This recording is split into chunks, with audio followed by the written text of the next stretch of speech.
Do you ever get hit with a fine so ridiculous it makes you question if you're living in America or a badly written sitcom? I came home to a notice charging me $300.00 a month because the sunlight bouncing off my grandfather's dock was apparently disturbing the HOA's peace. But that wasn't the real story. That was just the smoke. The fire? A power-hungry HOA president named Stella, who wasn't just trying to bully me, she was trying to sell off the entire lake behind my back. What started as a bogus fee turned into a battle over land, legacy, and leverage. And by the time it was done, folks would find out who really owned Lake Meadows. And who'd been lying about it for years. If you've ever dealt with HOA nonsense, petty power trips, or just love a good underdog revenge story, go ahead and tap like. Drop a comment if this hits close to home, and make sure you're subscribed because this story's just warming up. I was still holding the fine when I heard the sound of heels on gravel, sharp, self-important, and faster than common sense. She marched up like she'd invented the sidewalk. "Stella Hayes, president of the Lake Meadows HOA," she said, as if her title came with a crown and a baton. Behind her were two people trying not to look like backup dancers, one sweating through a cheap suit and the other looking at my cabin like she already had blueprints. Stella clutched a clipboard like it held national secrets and hit me with the phrase that should be a federal warning. "We need to talk about your violation." I held up the paper. "This dock's been here since the 70s. My grandfather built it before your HOA even existed." She didn't blink. "Your grandfather's dead. Now you follow our regulations." And that, right there, was the moment I knew I wasn't just up against a petty rule enforcer. I was dealing with someone who needed a good legal lesson in humility. Now, I'm not the yelling type. I take pictures for a living. I observe. I've shot everything from bridezilla breakdowns to family feuds over inheritance, turkey. So I didn't react. I noticed how her hand trembled a little when I mentioned the dock's age. I noticed how Mr. Sweaty kept glancing at the lake like he was expecting reinforcements. And I definitely noticed how clipboard lady number 2 was eyeing my property like a hawk with a Zilla tab open. This wasn't about a dock fee. This was theater, bad theater. But I played my part. I pulled out my phone, snapped a picture of the violation, and smiled. Evidence first, emotions later. Stella stepped in closer, using perfume and proximity like weapons. "You have 48 hours to comply or face legal action. We're not running a charity." I leaned back and said, "Good thing I'm not asking for one." They strutted off like villains in a low-budget courtroom drama, and I stood there thinking about my grandfather. The man built that dock with his bare hands, raised a family here, fished every morning until cancer took his breath. That dock wasn't just wood and nails, it was memory. And now it was being turned into a line item on some spreadsheet Stella was probably emailing to a developer. But something about the way they moved, the way they coordinated, this wasn't a random audit. This was a setup. I could smell the fake concern from a mile away. They weren't there to collect. They were there to clear me out. That's when I realized I don't need to argue. I need to investigate. So I made one call. "Gregory," I said, "you ever hear of a dock fine for reflected sunlight?" He laughed the way old men do when they know something's coming. "Son," he said, "there's something about that lake Stella don't want folks knowing. Meet me at 7 and bring coffee." Now, if Stella thought a petty fine and a clipboard army could chase off a Bennett, she was about to learn the hard way. We don't run. We research. We remember, and we come back with paperwork sharp enough to slice through every lie she's ever stapled to a mailbox. Because around here, you mess with the dock, you unlock the whole damn story. Leave a comment below to let us know where you are watching from, and if you like fascinating stories like this, don't forget to hit that subscribe button, because tomorrow we have another incredible story. And there are many surprises waiting for you in the next parts. Gregory's porch was already creaking under his rocking chair when I showed up with 2 large coffees and a backpack full of questions. "You're early?" he said, like that wasn't code for, "You're about to get hit with some generational tea." I handed him his cup, and we settled into chairs that had seen more community secrets than any HOA meeting ever would. "You said there's something about the lake," I started. He sipped, sighed, and leaned in like a man about to unload a safe he's been carrying for decades. "Your grandfather didn't just live on this lake, Marcus. He made it." I blinked. "Come again?" Gregory nodded. "Back in '72, this whole area was just wild trees and marsh. Frank Bennett bought the land, named the lake, and built the first dock with his own hands. He convinced 5 other families to move out here, and your granddad, well, he didn't just buy property. He bought the shoreline, the water rights, mineral rights. Hell, he even had perpetual access claims. Most folks today don't even know those exist." I sat there, stunned, not just by the scope of what Grandpa had done, but by what that meant. If what Gregory was saying was true, this wasn't just a dispute over a dock. It was a full-blown land rights ambush, and Stella had walked into it with all the grace of a raccoon in a trap. "Wait," I said, "if Grandpa had all those rights, how did the HOA even get control?" Gregory grunted. "They didn't, not really.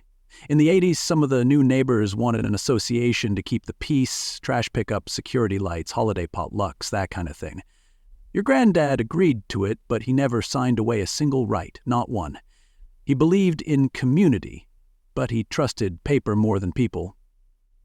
I felt the air shift inside me. I'd always thought Grandpa's obsession with filing cabinets and hand-labeled envelopes was just old man paranoia. Turns out, it was premeditated protection. "If those papers still exist," Gregory said, "you're sitting on the legal equivalent of a loaded cannon." I finished my coffee in one long pull and muttered, "Time to go treasure hunting." Back at the cabin, I opened the basement door with the same reverence some folks reserve for church. The air hit me like cedar and memory. Every box marked in my grandfather's perfect penmanship, every drawer labeled like it was waiting for a courtroom.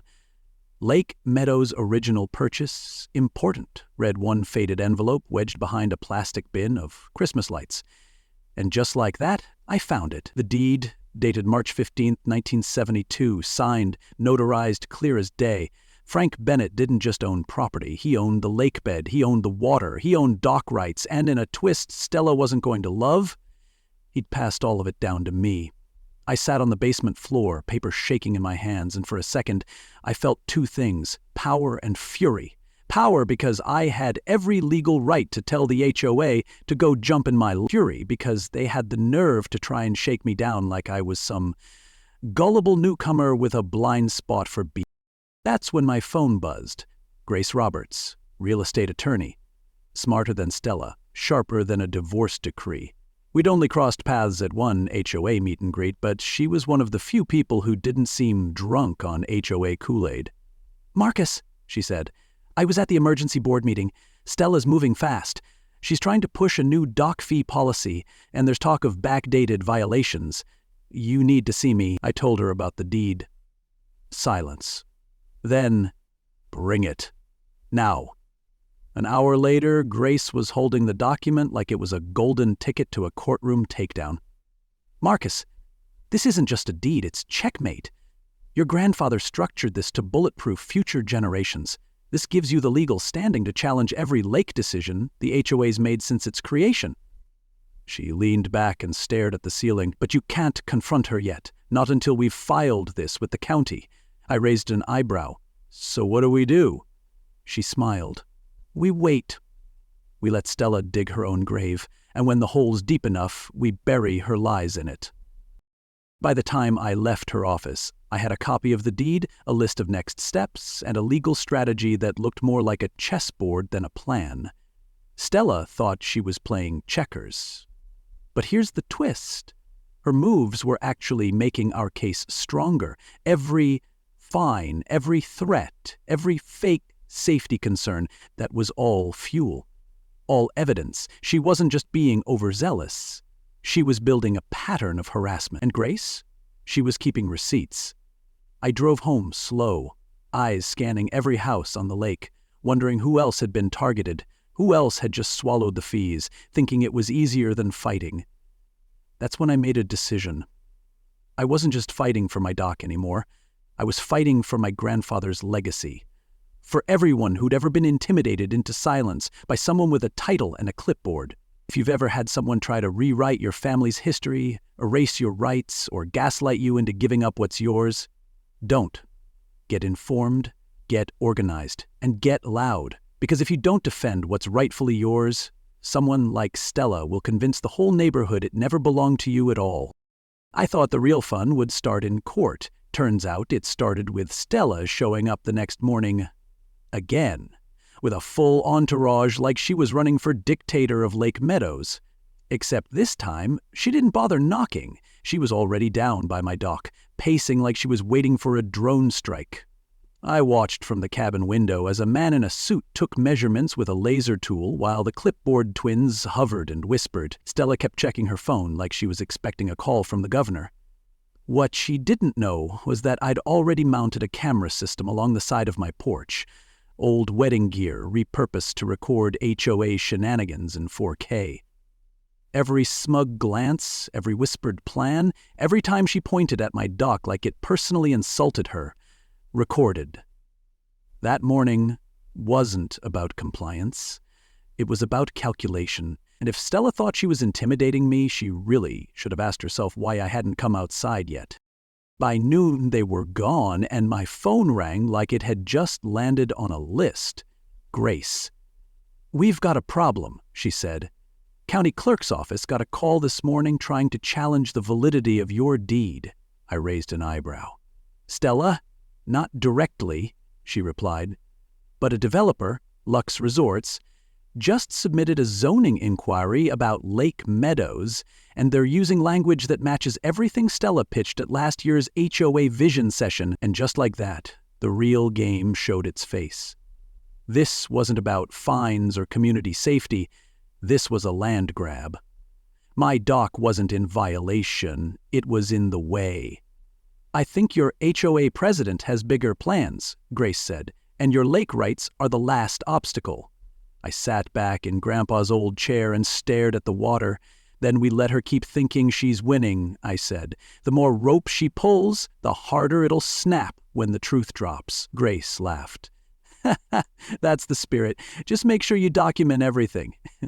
I tapped the camera app on my phone. "Already done." The next twist came sooner than I expected. As I headed out for a walk around the lake loop that evening, I noticed 2 new signs installed at the community entrance. Residents only, access by HOA approval. A security guard in a vest stood by a makeshift checkpoint with a clipboard of his own. I slowed the car, rolled down my window, and waited for the performance. "I need to see ID and proof of residency," he said, like he was guarding Area 51. I handed him my license. "You do realize this is my house behind you, right?" He shrugged. "Just following orders." Behind him, I saw Stella pretending to check her mailbox. Real subtle. "You're restricting my access to my own property over a dock fee?" I asked, loud enough for the nearby dog-walking crowd to hear. The guard flinched. Stella walked over, flanked by her usual cast of backup bureaucrats. "Until your violations are resolved, you're restricted from using community space," she said, her tone syrupy sweet and about as believable as a $3.00 Rolex. "I'll be in touch with my attorney," I replied calmly, snapping a few photos. It was showtime now. Within the hour, Grace and I were on the phone outlining the next step. "She's not just bluffing," I said. "She's escalating." Grace agreed. "And that escalation works in our favor, especially when we file your deed with the county tomorrow. Everything she's doing becomes evidence. Let her keep pushing." I told her about the camera footage. And she practically cheered. "That's gold, Marcus. Legal gold. Now listen, while she's staging fake checkpoints, you need to stage something of your own. A narrative reset. Get the truth out before her lies settle in." That's when it hit me. "What if we go public?" I asked. "Tell the community what's really going on. The history, the rights, the developer connection." Grace paused. "You know Nate Carter?" I nodded. "The local blogger with the truth hammer?" "Exactly. He's been itching to expose HOA abuse for years. Give him the story. He'll know what to do with it." That night, I called Nate. He didn't even let me finish before saying, I'm in. Let's make some waves.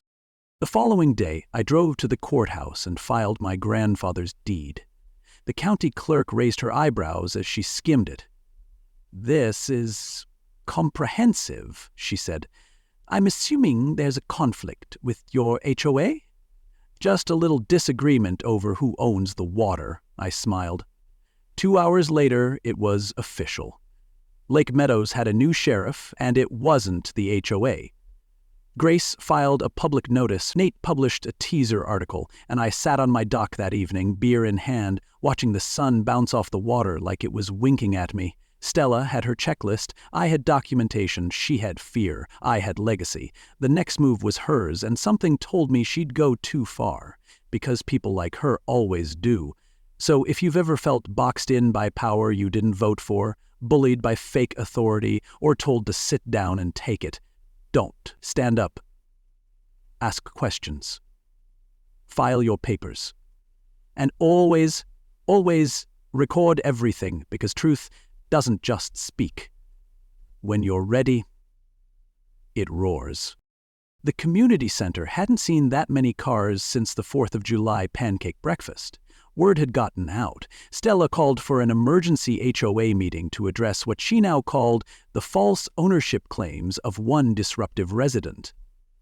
I walked in with a copy of the deed under my arm, Nate Carter at my side, and a calm expression that only comes from knowing you're holding the trump card. The place was packed. Neighbors whispering, side-eyeing, some clearly confused, others clearly fed up. Stella stood at the front with a stack of color-coded folders and what looked like architectural renderings behind her. Nate leaned in and whispered, "She's still going through with the pitch." And sure enough, 5 minutes in, Stella started talking about modernizing our community for long-term prosperity and partnerships with regional developer. The phrase that snapped the room came next, introducing Lake Meadows Resort. There it was, the whole scheme laid out in glossy diagrams. Spa, marina, gated access, half the community raised and replaced with luxury homes and a golf course where my doc currently lived. Stella smiled like she'd just revealed a cure for taxes. But she hadn't counted on what came next. I stood up slowly, walked to the front, and placed the original 1972 deed on the podium. "Before we talk about replacing docks with valet parking," I said, "there's something you all need to see." You could feel the oxygen shift. Nate connected his laptop to the projector and pulled up county documents, legal filings and high-resolution scans of the property rights Grandpa secured decades ago. Gasps rippled through the room as neighbors realized they hadn't been told the full story. "For 50 years, I said, my family has owned not just the land, but the lake. Every boat slip, every dock, every fishing pole that touched that water was allowed because of a handshake Grandpa made with this community. Stella didn't just forget that, she tried to bury it." The crowd turned fast. People who'd nodded along with Stella's polished sales pitch suddenly looked betrayed. Janet Morrison, who once praised the HOA like it was a sacred club, stood up and shouted, "You tried to sell what didn't belong to you!" But before Stella could respond, the quietest man in the room, Mark Sullivan, the HOA treasurer, spoke up with a tremble in his voice. "She asked me to prepare the financial plan for the resort last year, the commission she'd earn if it went through. It's $850,000, 0 cents. Silence. Then chaos. Accusations flew like fireworks on the 4th. Some demanded Stella's resignation, others asked if she could be sued. But what hit hardest was what no one had expected. Betrayal, not by a stranger, but by a neighbor who'd smiled at their grandkids and watered her roses while planning to bulldoze their homes. Stella tried to salvage it. This would have helped everyone. Jobs, property values, but no one was buying the spin anymore. The room had heard enough. I didn't gloat, I let the silence land. Then I said, "I'm not here to block progress, but if progress means turning our community into a corporate theme park, then count me out, and count my rights." Grace Roberts stood next to me, confirming the deed's legality. The developer rep had already slipped out the back. But just when I thought it was over, Stella hit one last note of desperation. "This man has been violating our standards for years," she hissed. "You think this paperwork gives him the right to take over?" I looked at the crowd and said plainly, "No, but it gives me the right to stop people who think power gives them permission." And with that, I stepped back. The crowd didn't cheer. They didn't clap. They started talking to each other, asking questions, demanding answers. The spell was broken. The clipboard was just paper. The title, HOA President, was just ink. The myth of authority had collapsed under the weight of one well-preserved file folder. As we left the center that night, Nate asked, "What now?" I looked out over the lake, still and dark and full of stories. "Now," I said, "we give it back to the people who were never meant to lose it. And if this story touches something in you, if you've ever been steamrolled by a smiling tyrant or watched your family's work get rewritten by someone who never earned it, don't just sit there. Speak up, show up, and hold the receipts. Because every small-town tyrant forgets one thing. Eventually the truth finds a microphone, and when it does, the silence doesn't just break, it claps back." I thought the storm had passed. Turns out Stella had one more card to play, and it came in the form of a thick envelope delivered by certified mail stamped with the cold authority of the federal government. EPA, Environmental Protection Agency. I stood on my porch reading it twice, thinking this had to be a prank. It wasn't.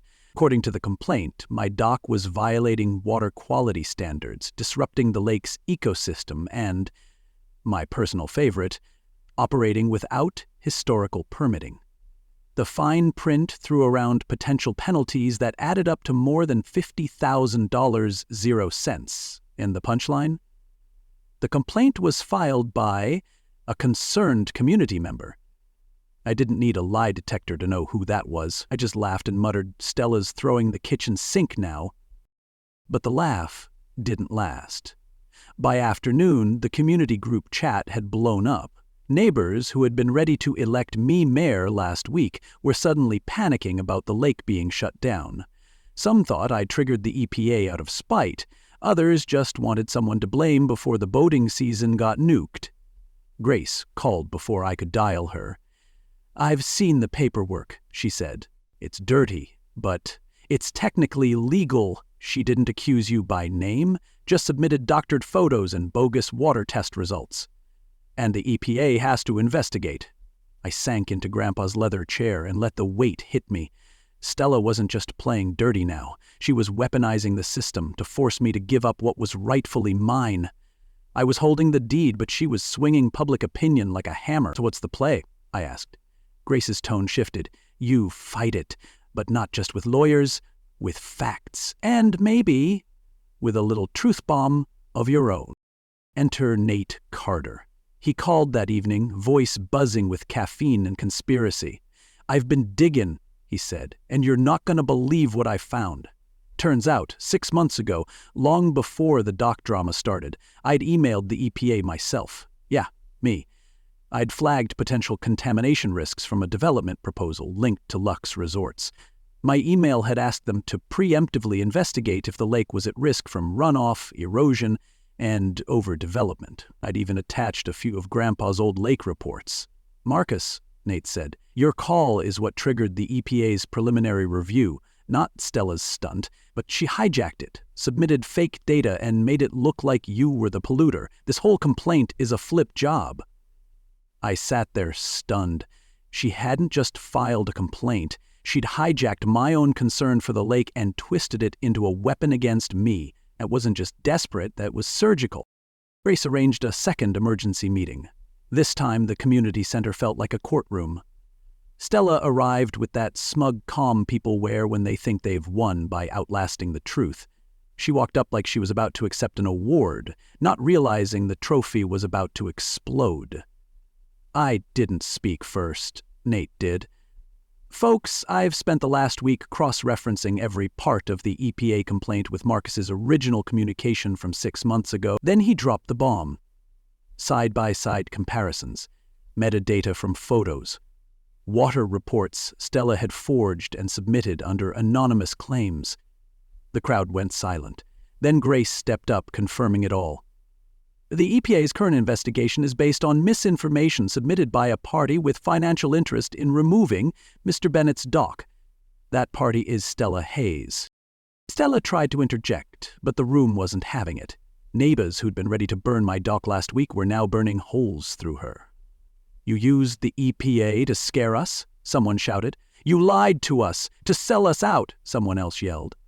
But the one that landed hardest came from little Mrs. Ellery in the front row. "You made us doubt a man who tried to save the lake." Stella's face turned to stone. She tried to spin it. "I was protecting the community," she barked. But it was too late. You can't scream community with your hand in a developer's pocket and your eyes on a bonus check. The room turned on her like a tide changing directions. Nate ended the meeting with one sentence. "We trusted the wrong person, and we almost lost everything because of it." I left quietly. No fist pumps, no victory laps, just me, my old truck, and a dock that suddenly felt like a monument to resistance. The EPA called 2 days later. Case dropped, no violations, no fines, but the bigger win wasn't legal. It was emotional. The lake, our lake, was still ours. Neighbors started calling, asking how they could help protect it. Some even apologized. "We should have believed you, Marcus." That meant more than they knew. So, if you're out there and someone's twisting your truth, don't retreat. Don't crumble. Fight. Not just with lawyers, but with receipts, with courage, and with clarity. Because when you stand in the light long enough, the shadows show themselves. And when they do, hit record. Then hit back. The email came at 6:43 a.m. in sharp. Subject line: Emergency motion to remove HOA president. Just like that, the community had officially had enough. I don't know who pulled the trigger, but someone had filed to hold a vote on Stella's removal, and judging from the digital signatures flying across the screen like popcorn, it wasn't just a couple angry neighbors. It was a mutiny. I sipped my coffee and watched the names roll in. Janet Morrison. The Millers. Even old grump Frank Daly, who hadn't agreed with anyone since Nixon. It was like the lake woke up and realized it had a voice. And that voice? It wasn't interested in polite silence anymore. By noon, Stella's house had a for sale sign in the yard. Not a small one, either. One of those oversized, desperate ones that practically scream, "Don't ask, just buy." The gossip came quick. She'd packed up most of her office already. HOA meetings canceled. Developer calls going straight to voicemail. But the real kicker was when the Lux Resorts guy tried to sneak back into town. Yeah, Nate Carter caught him poking around with a real estate agent, pretending to check zoning compliance. Nate cornered him in front of the coffee shop and asked him, "Still planning to pave over our lake, or just scouting a new spot to ruin?" The man left without ordering a latte. The power shift wasn't subtle anymore. It was seismic, and every person who'd ever rolled their eyes at HOA politics was suddenly showing up with clipboards, petitions, and plans. But with Stella gone, the question became, now what? Because having power is one thing, using it without becoming the next clipboard tyrant is another. Grace called and said, "Marcus, we need to talk succession." I sighed. "I'm not running for anything," she laughed. "You don't have to. But you do have to decide what you're going to do with the lake rights. The whole community's watching. You could rent access, sell usage rights, build a fence. Or," she paused, then added, "you could set the tone for what this place becomes after all this mess." I hung up and took a walk. Same dock, same water. But it felt different now. This wasn't just a lake anymore. It was a stage, and I had the mic. That's when it hit me. Legacy doesn't mean holding something. It means handing it over the right way. So I made a call. Then another. Then another. And 2 weeks later, in that same community center where Stella had tried to sell us out, I stood up and announced the creation of the Lake Meadows Community Trust. All water rights, access privileges, and regulation controls would transfer from the Bennett family deed to the trust, governed by a board of 5 residents, including Grace, Gregory, and yes, even Janet, who swore she'd keep her muffins and her mouth in separate lanes. Could have charged for access, could have sold naming rights to the highest bidder, but instead, I chose shared stewardship. The lake belongs to the people who love it, I said, not the people who want to flip it. The room erupted, some in applause, some in relief, all in gratitude. We'd gone from HOA horror story to hometown redemption arc in just a few months. Stella never showed up to the final vote, probably off somewhere trying to trademark Sunlight Reflections, Inc., or selling drama to some HOA-themed reality show. But Lake Meadows had changed. Grace got elected as HOA president. Nate's blog exploded with new followers. Gregory hosted a summer fish fry with the biggest turnout since 1985. And me? I stayed on the dock, watching, remembering, documenting, because this lake, it wasn't just where we lived, it was where we learned. Learned that silence is expensive, that fine print is a weapon, that legacy, when protected, beats profit every time. So if you've ever been outnumbered, outvoted, or outmaneuvered by someone hiding behind a title and a 3-hole punched rulebook, don't fold. Get informed, build alliances, and remind them ownership without honesty is just a scam in slow motion. You hold your ground, tell your story, and when the moment comes, don't just fight back, build forward. Because the best revenge isn't just winning the battle, it's making sure the people behind you never have to fight it again. Leave a comment below to let us know where you are watching from, and if you like fascinating stories like this, don't forget to hit that subscribe button, because tomorrow we have another incredible story and there are many surprises waiting for you in the next parts.